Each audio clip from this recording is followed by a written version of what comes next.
This is me Sindhushree from Providence College, Kano, here before you to present how do we live our life with peace and purpose every day. So the reason behind me choosing this topic is that in this current scenario, I thought we are undergoing a lot of challenges, especially mental challenges. So mostly like depression and anxiety. So how can we avoid these and turn our life to be better by following some peace and purpose every day? So I'll take you on to my topic. How do we live our life with peace and purpose every day? First, let me start off with identity. Our identity is like a mirror that is covered in dust. We have no idea who we are, what we want to be, who we seek, or what we value. This is due to the dust that obscures our vision. Cleaning the dust may be an unpleasant experience, but however, once you have removed the dust obscuring your vision, you can see your true reflection. Removing the dust helps you to see who you truly are. So let me tell about the values in our lives. There are two types of values, the higher and the lower values. Higher values includes gratitude, service, truthfulness, and compassion. These higher values will lead you to happiness, fulfillment, and meaning in your life. Whereas when you see the lower values, it includes greed, lust, anger, and envy.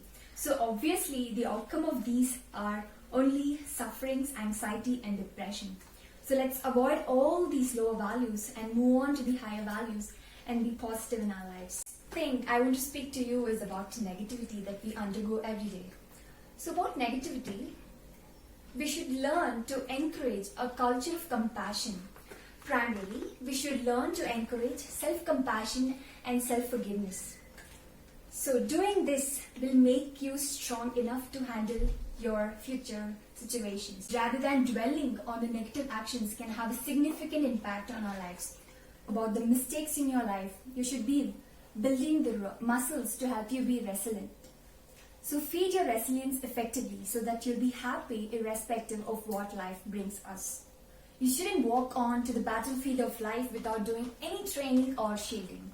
So be very cautious about what you're doing, whether it's negative or positive every time. 3 of the amazing facts that I know to develop your negativity into positivity. So it's sights, scents, and sounds. So firstly, let me speak about the sights. So think the first thing that you see in the morning. It's obviously our mobile phones. Studies tell that 80% of the people look through their mobile phones in the morning.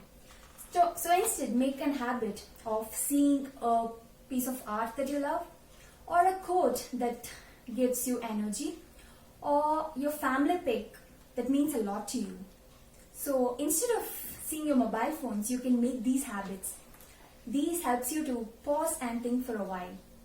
In contrast, looking at your mobile phones means that you are starting your day with the other people's agendas.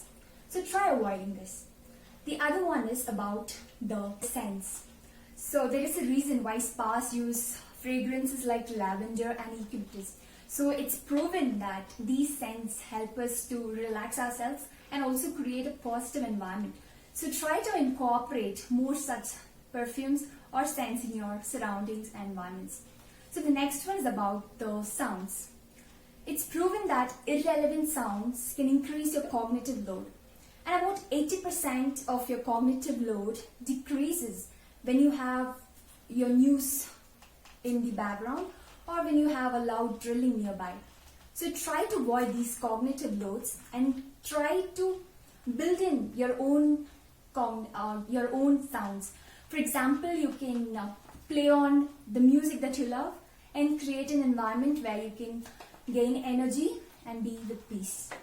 You can use to spot negativity is to spot, stop, and swap. So firstly, we should spot the negative thoughts as they arise. So after you have spotted the negative thoughts, you should stop them.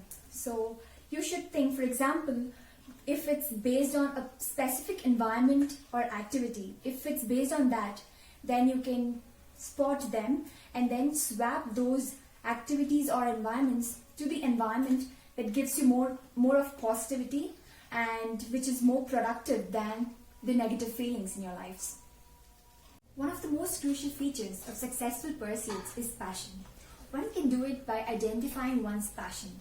So these are the activities that you have a natural talent for and that you love. So try to incorporate more such activities to build with skill and passion. It influences our values. We are not our mind, but our mind is a vehicle for deciding what is important to us.